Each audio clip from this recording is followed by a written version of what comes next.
Hey guys, today we're going to be installing headrest screens into this 2014 Ram. So you want to entertain your rear passengers. There are a variety of ways we can do this. We can either add an overhead monitor, we can do headrest screens. I've even seen products where you can do mounts for iPads and things like that. So today we're going to be doing a traditional headrest screen upgrade. Now the reason why we want to do this one is this is actually the least invasive install as far as modifying your vehicle. Whenever you do a overhead, you typically have to cut or modify the headliner to get it in there. And if you're to take it down, you're going to be left with holes or modifications.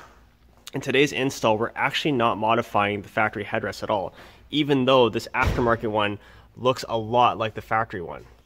Another reason we are going with the headrest screens is it's going to allow us to have each passenger on the left and the right of the vehicle to actually choose what they want to do individually.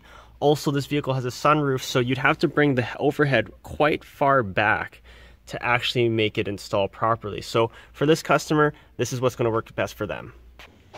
So here we have the factory headrest, and here we have the aftermarket one. Now obviously the aftermarket one's going to have a bit of a different shape to it because we have to fit more components inside of it. But you can see here it is actually matched to the factory one. The materials look very similar stitching.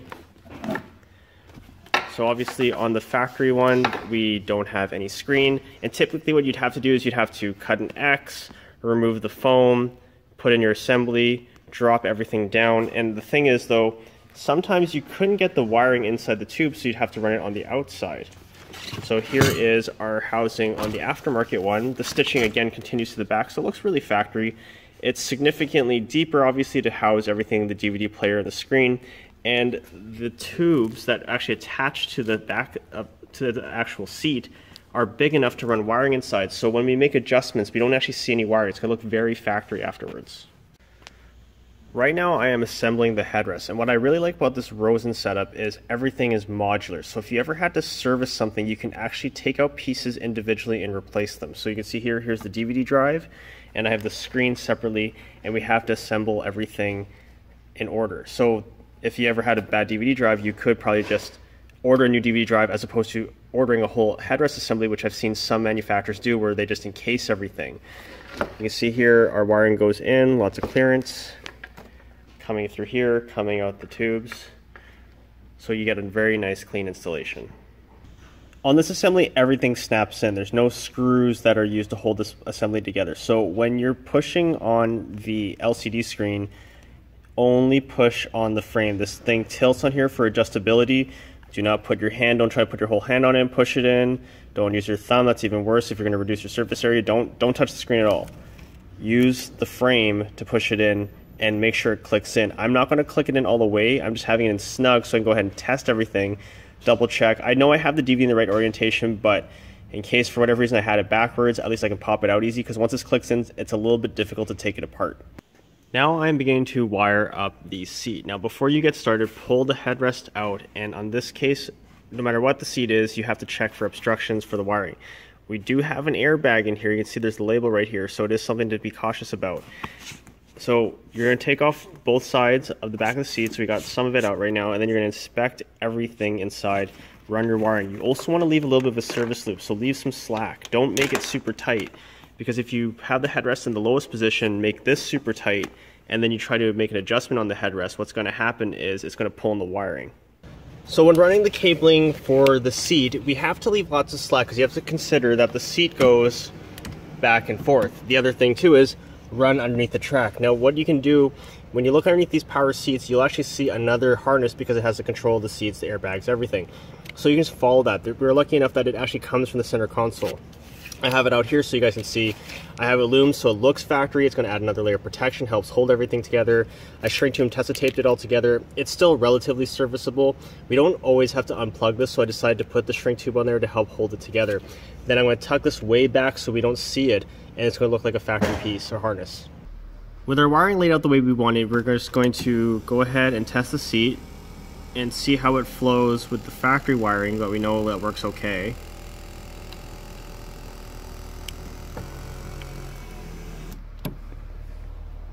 We'll bring it back.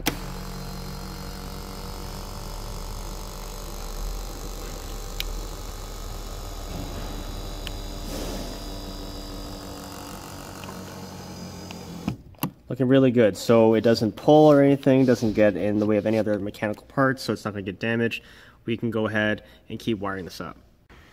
So we have all our wiring hooked up to our AV control module, and we also have it powered up. Now, this only pulls at a maximum 7.5 amps, and it also has the ability to have a charging cable, which I'm going to show you guys afterwards. I could just wire it directly up to the back of the power adapter or cigarette adapter over here, but I'm not sure if the customer's ever going to add a bunch of other devices on the front, and then we might be stressing out the circuit quite a bit. So what I'm doing is, because I have power and ground up here, I'm actually using it to trigger my relay, which is down mounted over here. That way it's, I actually mounted it so it looks like it's supposed to be there. It's going to be reliable, tucked out of the way. Why did I use a relay? Because then I can go into a thicker wire, find it somewhere in the truck, and then that will actually drive my device. That way I'm not stressing out the factory circuitry so much. The other thing is, on these newer trucks, everything's controlled through the controlled area network bus system, or CAN bus. I caution you, don't hook up to anything on here, especially these push to start vehicles. It's very sensitive electronics. You're not going to find enough amperage what you're looking for. The whole purpose why they're doing this is because copper is very expensive. They're using much higher voltage, and they're trying to use less amperage running through these lines. So stay away from stuff like this.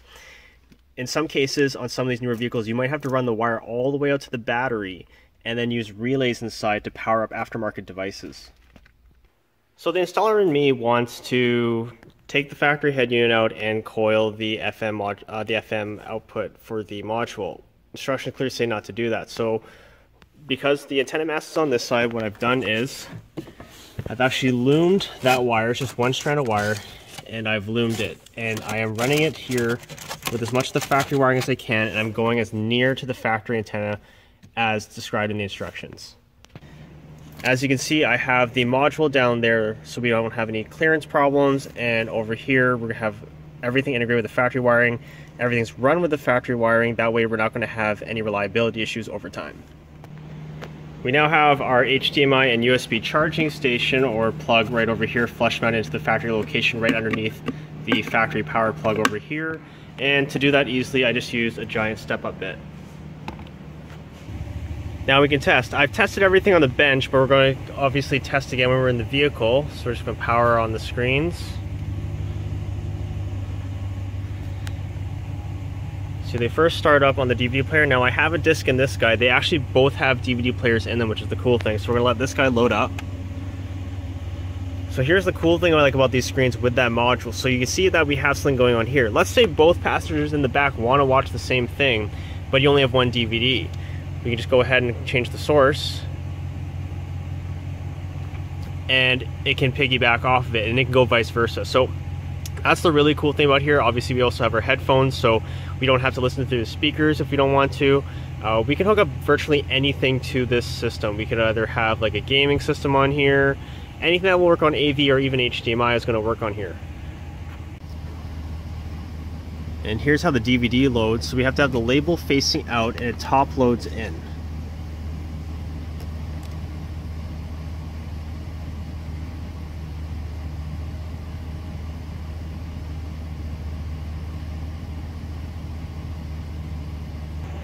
I have to say, I really like these headrests. You can see here, just looking at it, everything just matches the material, the stitching. It looks like it came from the factory with this truck, which it didn't. It's a purely aftermarket piece. So if you have a pickup or a car or SUV that you don't have headrest screens and you're looking for it, I would definitely look into the Rosen brand and get these matched ones, and then just order it however your vehicle interior is.